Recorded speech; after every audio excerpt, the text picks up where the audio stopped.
Hey guys, welcome back to Too Many Men. We are without our superstar, Allison Lucan, today. She has so much exciting things in the works. And then we all saw the outpouring of goals last night, and we will get to that and we'll get her take eventually. But for now, me and Shayna are twinning right now with our Too Many Men hoodies, where you can get them. Where, Shayna? I should have studied this fucking link. And I'm It's already putting you on the spot. it's like I don't know why the link is so hard because there's so many dashes, but just go to our Twitter, _much_man, and either go to our website from there or just look at any of our tweets where we're talking about our merch, and we'll make sure to link it in the show notes. Jeremy, producer Jeremy, please help us. We need you without Please, Allison. please help us. We are without a paddle out here. We're trying our best though. We were up, some of us were up all night because our Spotify Wraps came out, and we thought it'd be fun to kind of go over, I don't know, our top 5 songs. Shayna, what were your top 5 songs of 2022? My top 5 songs of 2022. We need like a bit of news drum roll, I feel like. A sad trombone, because mine are pretty sad. Yeah, mine are kind of surprising. I have 2 Angel Dust songs. I have like Bang My Drum and Big Ass Love. I have The Weeknd on here twice. And I have a Phoebe Bridgers song. Like this is not what I anticipated for my top 5 songs. Me either. You had an amazing, like, you just have a great sense of music. Like, I always look at your Thank you. playlist whenever I want to find some new stuff. So look at Shayna's playlist, people. What was your number one song? It's Bang My Drum by Angel Dust. And it's funny, like when it's just music I listen to and I sew and I write, like if we do anything and we have like, you're playing a speaker while like we're all hanging out, I don't use my phone. I use Rich's phone. So his is filled with like Japanese dance music, K-pop, NSYNC, like the most random shit for like someone you wouldn't expect. And now he listens to that stuff too, like regularly. It's addicting. You've gotten me into K-pop and things, hyper pop, I guess you'd call it Yeah. too. I really like it. It's really good for ADHD brains, which I think we both kind of have. My number one, have you ever heard the song God is a Freak by Peach PRC? I haven't, I but was I'll listen to it. surprised. Yeah, it's really good. It reminds me of your music kind of. It's kind of this girl on TikTok. She's Australian. She's fucking hilarious, and she's an amazing singer, and it's a great song about like how she's gay and why would God care, and I don't want to go to heaven if he cares about that, but it's like more fun. I don't know. It's a good, I don't know. It's all over the place. Then I got a lot of Taylor Swift. Bejeweled already made the top 5. Oh Cruel my God, Summer's that's there. fast. I am really embarrassed. 0 to 100 by Drake is in my top 5. Do, do you want to be cursed? Like, are you listening to him to try to understand the mindset? Are you trying to like get predictive values of who he's going to bet on so you can go opposite him? Honestly, maybe. Or maybe the reason I had a crazy year was because I was cursed by Drake. So maybe I'll lay low on that. Yeah, I think so. All right. Before we get into everything that's gone on around the league, do you want to do the honors this time? No, this is all you. This is your favorite Oh my segment. God. Bit on news. Okay. Now I picture the sound in my head. Thank you, Jeremy. Roope Hintz has signed an 8-year contract extension with the blazing hot Dallas Stars through the 2030-31 season. That makes me feel like time is moving Yeah. really fast. It is 8 years, 8.45 million AAV. At first blush, I really love him. I think he's a great, fun player. And I think with the cap inevitably, I hope, rising, that's going to be aging well. What do you think? Yeah, I like it. I like we look at what top line centers make, and he really is like this is someone who I think will be in like the Selke conversation, hopefully this year a little bit more. Like last year, he was kind of a fringe option for it, but he's such a good player. He's such an important part of that line. Like we talk about Joe Pavelski and Jason Robertson, but like he does all of the little things too, and is so good defensively that I think it's a good contract for him. It's just tough when you look at the Stars payroll right now, and like there's 2 forwards making more than him, and they're not Jason Robertson.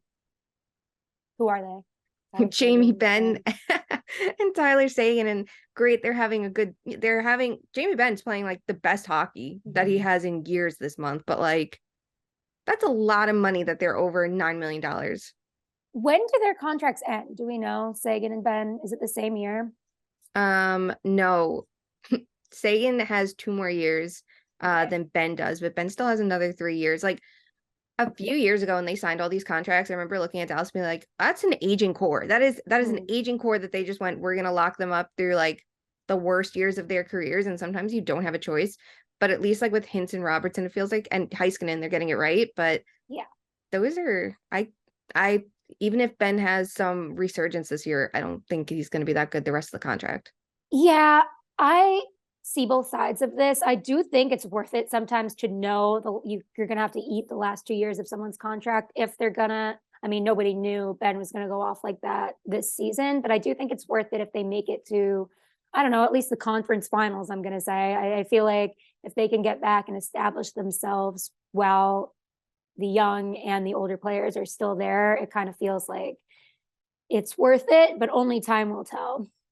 Yeah, that's a good point. I think for Sagan, I get it a little bit more because like he was playing center and was their best scorer at the time. With Ben, it's tough, like the style of player, like he takes a beating in front of the net. We know that doesn't age well. So I think he kind of like set a precedent to like general managers, like be careful signing those types of players to those massive contracts. And like it'll be interesting to see how like Anders Lee and Chris Kreider age, because that might be kind of telling too. Like, do teams continue giving players like that those huge contracts, or are those the ones that they try to stay away from?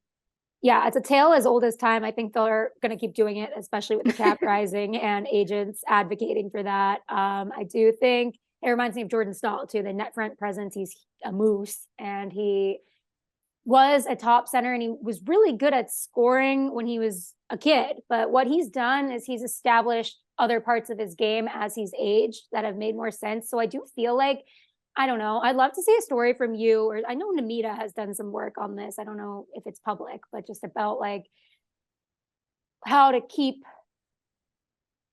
like aging players engaged in the game, or like or it just feels like lately there's been more older players that have had longevity because they've Yeah. learned how to take care of themselves and stuff. So I'm wondering, like, I want to see some research over the past 10 years of how that's changing, how players are taking care of themselves and changing their games. I know that like Justin Williams adjusted his place in the power play. You got to like not have an ego about it, right? Yeah. I know that even sometimes Stahl will take a face off during overtime and then just go to the bench. I feel like putting the ego aside is the best option there. Yeah, and it's good to know, like we know already kind of what kind of players age better. Like, we know power play production holds up better. We know volume shooters are better than snipers generally, and passers tend to age well. But it'd be really interesting to see how players are evolving and kind of measure that. Like you think of Steven Stamkos, and we know him as an elite goal scorer, and he is. But like over the last few years, he brought playmaking into his game. So he's a volume shooter that ages well, a passer that ages well, and then now he's rounded out his game back in his own zone and stepping up as a leader. So all of that brings the value, and it's going to extend his career. So I'd like to see more of that too. Speaking of voluminous shooting, is it time to talk about the Kraken and the Kings game? Yes, we have to. It was like 2 a.m. I felt like it was still going, or I was still buzzing from it. The Kraken won 9-8 in overtime, with Burakovsky scoring the game-winning goal. The last time a goaltender gave up 8 goals in a win was February of 1991. And Kings coach Todd McClellan had a pretty interesting quote. It's a very, very confusing night for all of us. Join the club. I'm really disappointed that we gave up 9 goals. Absolutely. But on the other side of the coin, I'm glad that we fought back, got a point, and scored 8. So it's a mass confusion right now for all of us, and we better freaking figure it out quickly. I mean, okay, Jesus, I don't know. What do you even say after a game like this? Yeah, Martin Jones was in there in the net, did not get pulled. He's there vibing. The scoring was really spread out, and I do think the comeback was interesting. You want to talk about the comeback?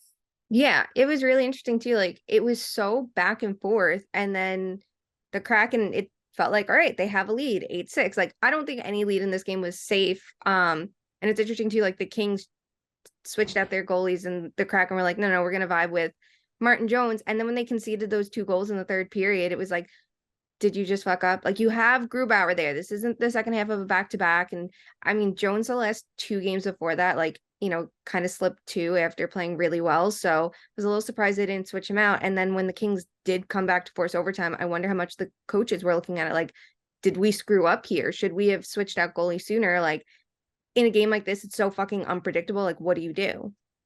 Right. And I guess at the end of it, now that they kept him in, they can obviously feel good about it, but it's still, you gave up 8 goals. So I don't know. It's tough to be confident about that one. But the other guy gave up 9. So, or no, the other team Yeah. did. So I don't know. That is one of those games that I just like to see more of. I don't think we even have to really analyze it, but it's just so much fun. And that's kind of the love of the game for me, right? Where it's like crazy things that you would never have predicted happened. Allison was outstanding on TV, dissecting it all. I thought that was one of her best TV performances I've ever seen from her. Yep, I agree. Because like a game like that, like, what are you gonna say? Like, it's unpredictable, it's chaotic, we're all just having fun with it. And I liked her approach to trying to explain the chaos, which is something she's really good at. Especially to kind of new fans of a sport. I think she's a very important voice there, and it's clearly great. I hope she's getting some sleep today, but probably not because Seahawks coming up. Yep, and we'll have her talk about that on Monday and all the amazing presentations there. Are the Kraken legit right now? I mean, like, it's really tough. They're just so different from last year. Like, they're still good defensively. Now they're good offensively. They have goal support and they've gotten goaltending. Do I think the goaltending holds up for Martin Jones? No, I will never trust Martin Jones ever. I'm sorry. And that's 3 straight bad games. So Grubauer, like, in his little bit of playing time, is starting to trend up. He had a really shitty first game, which is weighing down his numbers. So if he can keep it together and the goaltending can be average, I don't see why this team can't just like spice it up a little bit in the Pacific. In another division, maybe not. What do you think? Yeah, I kind of think they are. I don't know. There's something about a youngster. I mean, I know Zegras is doing well, but the Ducks aren't. But there is something to me about a young star. And I do think everybody, including myself, needs to pay more attention to the number 2 overall pick from 2021, Matty Beniers.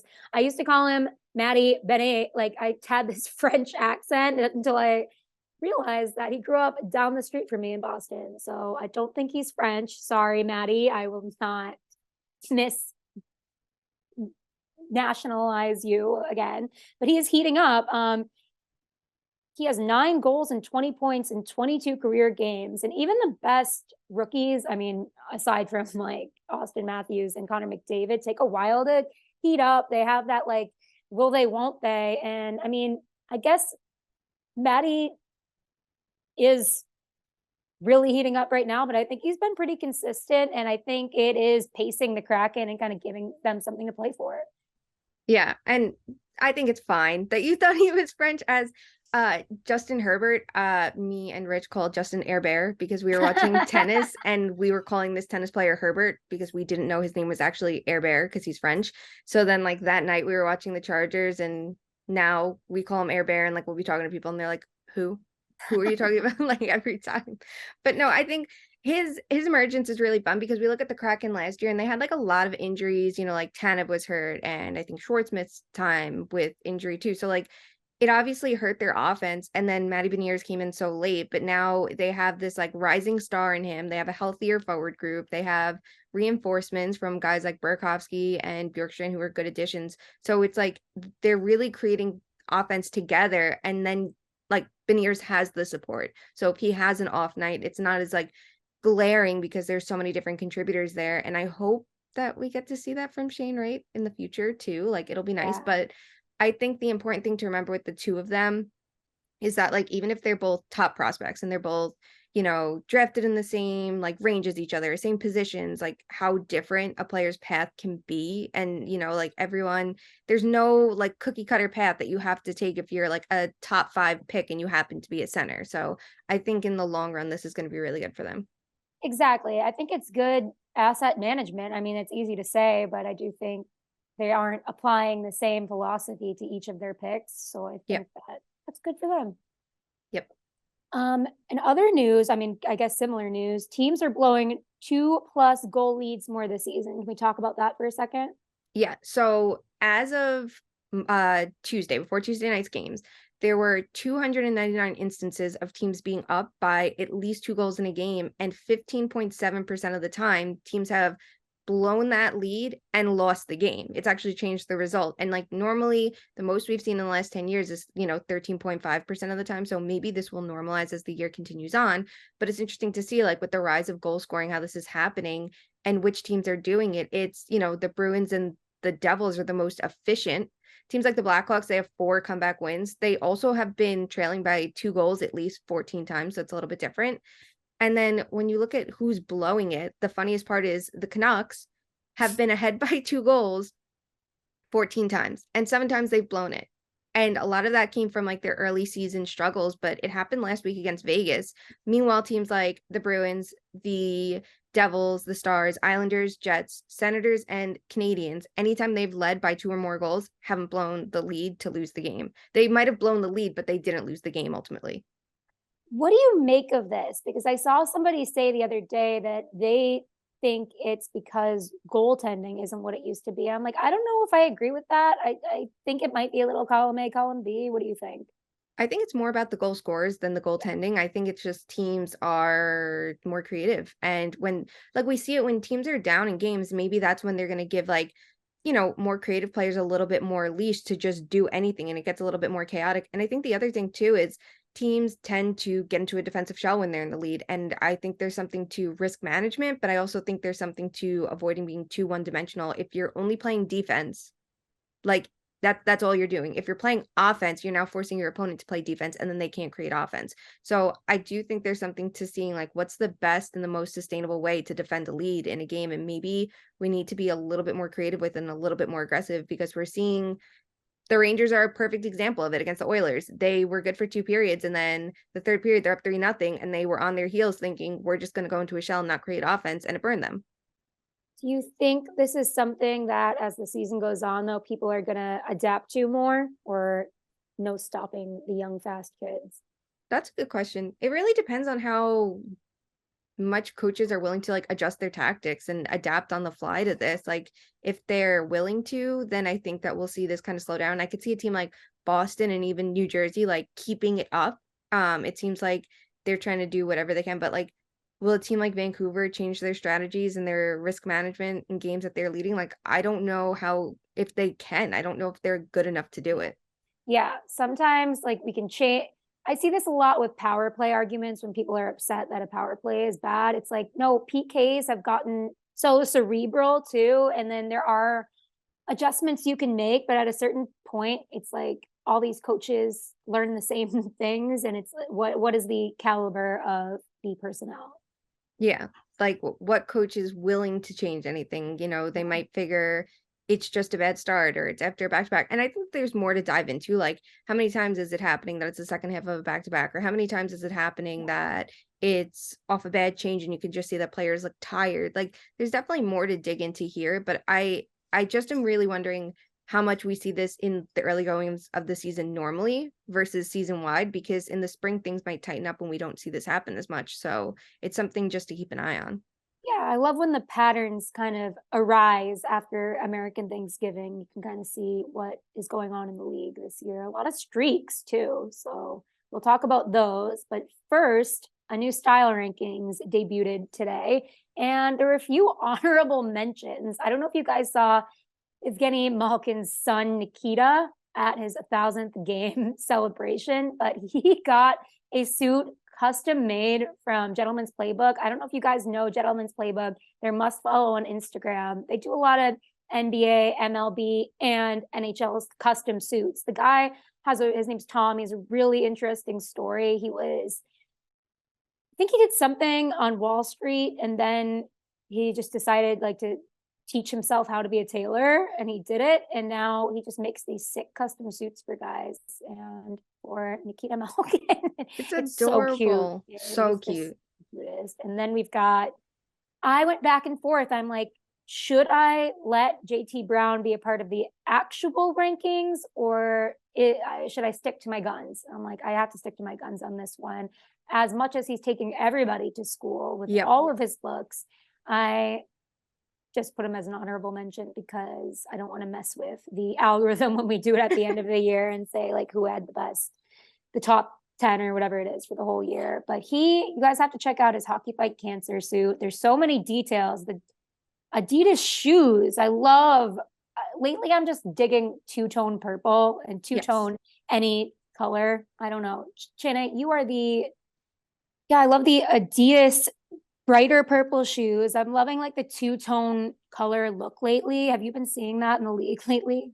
Yeah, and I love that. I love two-tone purple, as I was literally just shopping for Nike blazers that were two-tone purple, because I was trying to figure out like what I want for Hanukkah, and like I only know shoes. So, very here for that. It's bold, it's interesting. It's like I think purple's a fun color that we need to see more of, and I think just like the way it fit, like everything about it was perfect. So, I want to see more players take notes from JT on how to dress. Absolutely. And Lexi, his wife, has Yep. definitely helped in that aspect. But he is great with a theme. He's great off theme. It's like every week this man brings the heat. And it's funny because a lot of people in the media joke around. At least I hope that they're joking that we should do a media version of this. I'm like, JT would take us all to the cleaners every day. But that's it for the honorable mentions. If you want to see the actual list, I've tweeted it out. It's on BR Open Ice. So come through. Yeah, good luck, because there's some really good fits from people like Yanni Gord, who's quietly always crushing it, and Cole Caulfield, and we love the Style King K. Andre Miller. Folks, we unfortunately have a really horrible bit of breaking news that happened during this podcast recording. Wednesday, the Penguins announced that defenseman Kris Letang is out indefinitely after suffering a stroke on Monday. The team says he is not experiencing any lasting effects and will continue to undergo tests over the next week. He reported symptoms on Monday. You might recall that he also had a stroke when he was 26 in 2014, and he's become an advocate for testing and awareness ever since. Tests at that time showed Letang has had a very small hole in the wall of his heart since birth called a PFO, and it's possible the defect could have led to the stroke. And he said at that time, I hope that by making my condition public, I can help other people by encouraging them to seek medical help if they experience some of the general symptoms associated with the stroke, regardless of their age or general health. So everybody be aware of the stroke symptoms and don't be afraid to ask for help and take yourself seriously, because if Kris Letang can get one, anybody can get one. That absolutely sucks. I am so happy there's no lasting symptoms and we send him our condolences, but hope for a speedy recovery. Yep, absolutely. It's really important. They're saying they don't think there's anything career threatening, which that's important. But more importantly, if he's going to be perfectly capable of playing hockey, he should be able to have like as normal of a life without any lasting effects, which is so important. Yeah, exactly. Last time he was, not that this matters at all, and his life is more important than anything, but it did say he was out for 6 weeks last time. So I do think there could be a future for him. I hope no matter what, he's just taking care of himself. And that reminds everybody to get checked for these things early when you have even the slightest symptom. Oh God, that sucks. Yeah. That's so tough, and he handles it really well in the public eye, which I'm sure is not easy either. So just all the best to him and his family. Yep, I'm glad he has the support of the Penguins faithful. What a great fan base, and the big three are still together, so that's at least nice. But sending good vibes to him.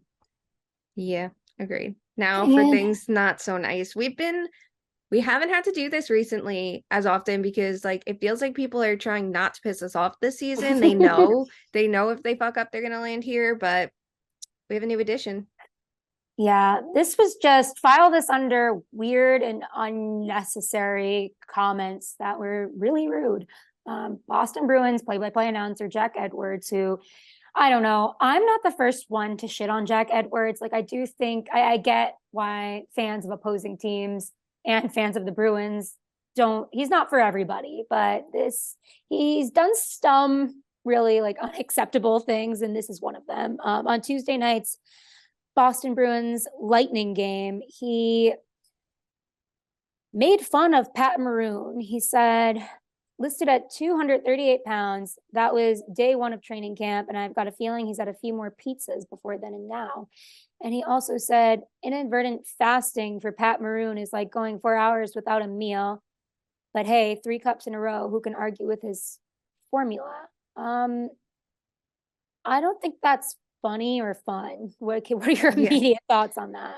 Yeah, it's being an asshole for no reason. Like, players are all built differently. Like everyone's always taking jabs at, Phil Kessel, and we've heard fat Maroon and things like that. Meanwhile, like he has 3 Stanley Cups. He's healthy enough to he's healthy and an NHL player. Like anybody else want to try to get on the ice and go like I think it's so easy for a commentator, anyone else to just like talk shit about a player, like anyone in the media, like get on the ice and go head to head with them and see how you fare. Like it's fucked up. Like there's no reason for it. If you want to say like something about his size, like I don't know, talk about like he has a big frame and is a good net front presence. Like that's what you do in hockey. You don't need to talk about his eating habits.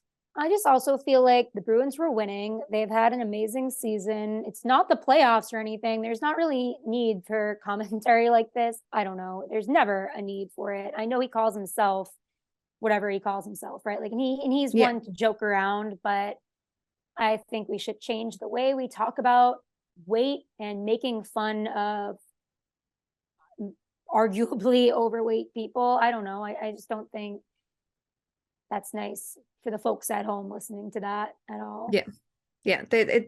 There's no need for it, especially like you're on a broadcast that not only is being viewed in Boston, but it's like a national broadcast that's going to be heard around the country and around, Canada and really around the world. If people want to watch games like overseas, like there's no need to just start dragging Pat Maroon for like no reason. There really is, and he's doing just fine. Yeah, absolutely. Jack got a lot of pushback on this, so we'll just add to that and have him on our shit list, but maybe he'll apologize. I don't know. Yeah. Let's start our vibe check on teams in and out of playoff spots post Thanksgiving. Let's start with the Metro. Okay. The Isles and the Devils are leading the way. The Rangers and Washington are currently out. What are your quick thoughts on this? I think the Devils are playing really well, and I'm obviously interested if they can sustain it. Goaltending is always going to be a question. I think the Islanders are underestimated. Yes, they're kind of flat in the first 2 periods of the game. We know that, and they come back, they come to play in the third, but they have one of the best goalies in the league right now. So it's going to be interesting to see how other teams like force their way back into the mix. Like, the Penguins right now, what are they going to do to keep themselves in the race? And the Canes, I think, are in a good position. The Rangers have work to do. The Rangers had a good first month and a shitty second month, so they're probably somewhere in between that, but it's going to be an uphill battle. And the Capitals have been dealt one of the shittiest hands. The injuries have been tough. Darcy Kemper has struggled a bit, but like, look at the team in front of them. So they'll get the reinforcements, but I won't be surprised. Like someone's going to have to come out of the playoff mix from last year for the Islanders and Devils to both make it. And it wouldn't surprise me if it was the Capitals. I said it at the beginning of the year, and I'm going to stick with it.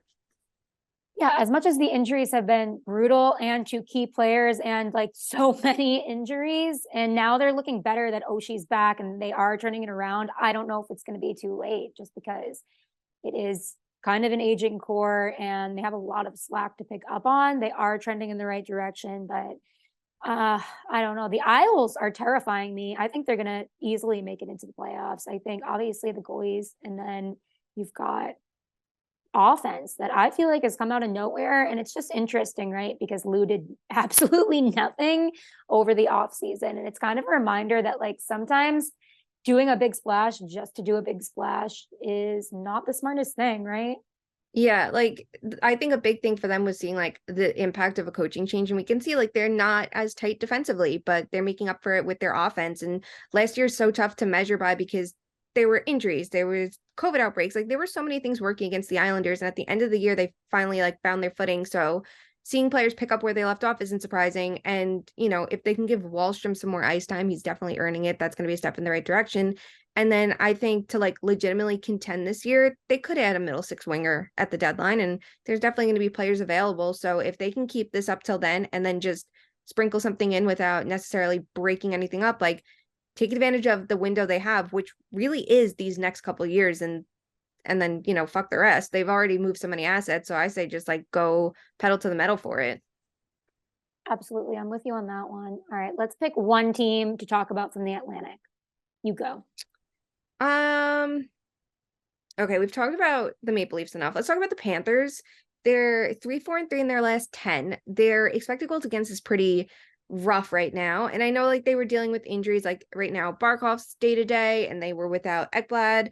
And they figured out their power play scoring and they have the 5-on-5 offense, but it just feels like they need a little bit more in their own zone because the goaltending is not perfect. Like Spencer Knight's been fine and he's played a little bit more this season, and Bobrovsky is, fine. Like they're both fine, but they're not what this team needs for the blue line that they have. And you can play a style where your best defense is a really good offense, but they still need to have like there's defensive skills necessary to be a good offensive team, to maintain the puck and to consistently get it back from your opponent. So they don't have that same comeback ability as years past. Like I think I have a number for this. Please hold.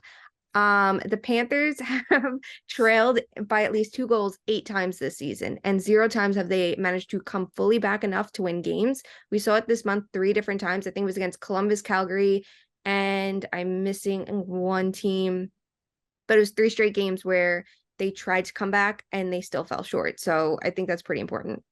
Is goaltending or defense or both? Both. Do you think they should go all in for a Carlson? I don't know if he's going to help that much defensively. He's going to help offensively, but if you have the puck, you don't have to play defense. Yep. I'm all for it. I think they should absolutely go for a defenseman. I don't know how they find the cap space, especially for someone like Carlson, but like they've committed, like the Islanders, they've committed to these couple of years. Just go for it. Bobrovsky for Carlson. Who says no? Oh my God, everyone. That would be fun. Imagine there's so many years. There's 4 years left on the contract. Like, what are we doing here? I know. All right. Pick a team from a Central that isn't. Wait, Dallas. Who do you have for the Atlantic? Oh, I was going to pick the Panthers too. I don't know. I can also pick Detroit. They're in a wild card spot. They're vibing. I don't know what I expected. I expect them to be better than last year, but I didn't expect them to make the playoffs this year. And now I'm really excited. Folks, Larkin is having a bit of a resurgence, if you want to call it that, or maybe he's like having a call to relevance. He's got 9 goals, 24 points, a +9 in 21 games. I do think, obviously, when a team is in a rebuild and is going through a brutal few years, you want to place the blame on the 1C. People are wondering if he's the guy. Do we think he's looking like the guy now? Yep. And I think he's going to get paid. This is why, like, if I were the Red Wings, I would have wanted to pay him last summer after they saw a bounce back year from him. And now that he's putting together 2 strong seasons in a row, you're like, oh, so this is like who you actually are. And the one bad year before that was the outlier. Mm-hmm. Kubalik has been a great, is that how you pronounce that? Kubalik has been a fantastic acquisition. He's got also 9 goals and 22 points in 21 games. I think this showcases kind of the right way to do a rebuild, right? Yeah, like they were cautious with it, but they found these like low risk players like Kubalik to add. They strengthened what hurt them last year, their defense and goaltending, and now like they're putting it together, and like they still could use a big piece up front, but it seems like they have the assets and they've been patient enough with this. And I mean, I guess it worked out for them, like that Kubalik got the ice time to show he could play at this level, like with Bertuzzi and Verona out, but it's working for them. The only thing I ask of them is for my bestie, my Norris pick that was out of left field for this year, Mo Seider. I want him to be a little bit better. I think he has it in him. I do think he's kind of going through it.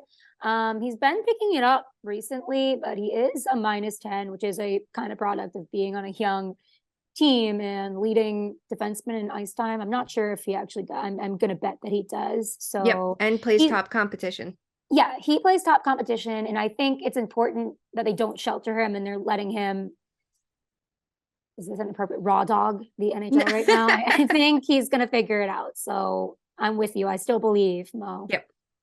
And I'm very sorry for him that he keeps having to drag around his defensive partners. What Danny DeKaiser last year, now it's Ben Sherratt. Like, that's not the easiest for him. That's a can of worms. Okay, pick one from the Central. Let's go with the Stars, because I think that there's like something, like the Jets are in second place, but I look at the Stars and I'm like, there's a little bit more sustainability here, because they have, before this, they were a top line and a number 1 defenseman and a starting goalie. Really good start, but like you need more than that, otherwise you're so thin. And now the Ben resurgence, and players like Ty Dellandrea and Wyatt Johnson are stepping up, and it's starting to come together. It's a little bit more cohesive of an effort, and you can see why they're surpassing a team like, say, Nashville, who has the building blocks, the elite winger, elite defenseman, elite goalie, but they're a little bit thin everywhere else. Yeah, absolutely. I do think their first line might be the best line in hockey right now. Thoughts? I think you're right. Like last year they were pretty neck and neck with that top line in Calgary, but I feel like it's them this year so far. I want to see if they can like hold it up. They've been together for what, a year and a half already, and they've been more because we have a quarter, like a year and 3/4 maybe, and they're crushing it. So Yeah. All right. Moving on from the Central Pacific. Pick one. how about Edmonton? Edmonton's a wild Fine. card seed right now. And like when you want to talk about the Pacific, you have to, I think expectations are like the biggest conversation because who expects what of each team? And like Edmonton and even Calgary, you expect to be legitimate contenders right now based on all the moves they've made, all that they invested. And for Calgary, I mean, I'm sorry, for Edmonton, who they have up front, Connor McDavid and Leon Draisaitl, you should want to contend every year. And the defense is not good. The adjustments that were made at the end of last year when Woodcroft took over are not sticking as well.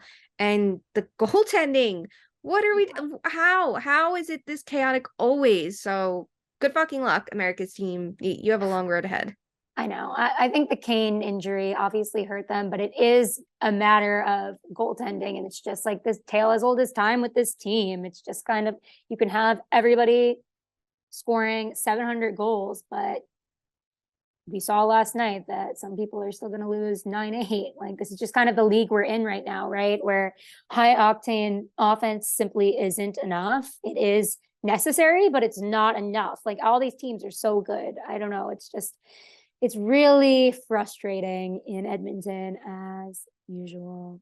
It can't not be. It really can't not be. And then you look at the teams around them, like the Kraken have that scoring depth that we've always talked about.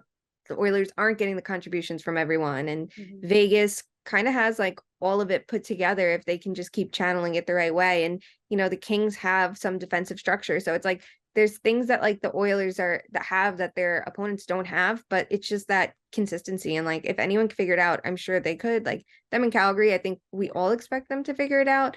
But it's just like really interesting to look at Vegas, Seattle, LA as the 1, 2, 3 right now. Yeah, I don't know if I have East Coast bias or it really is a strange division. But No, it's a strange division. yeah, I think. it really is. It's interesting. Like I always think, what if things were different? But that's life, baby. That's hockey, baby. Okay. Speaking of John Porcelain, let's, in honor of last night's Kraken win and the most insane game in recent history, let's do an FMK revolving around that. I'm going to have you go first. Shayna, are you ready? Yes. Fuck, marry, kill. A defensive clinic, a goalie duel, or only offense, no vibes. Okay. I'm going to fuck only offense, no vibes. It's fun. It's exciting. Do I want that every single night? I'm not so sure because I do like goaltending and defense a bit more.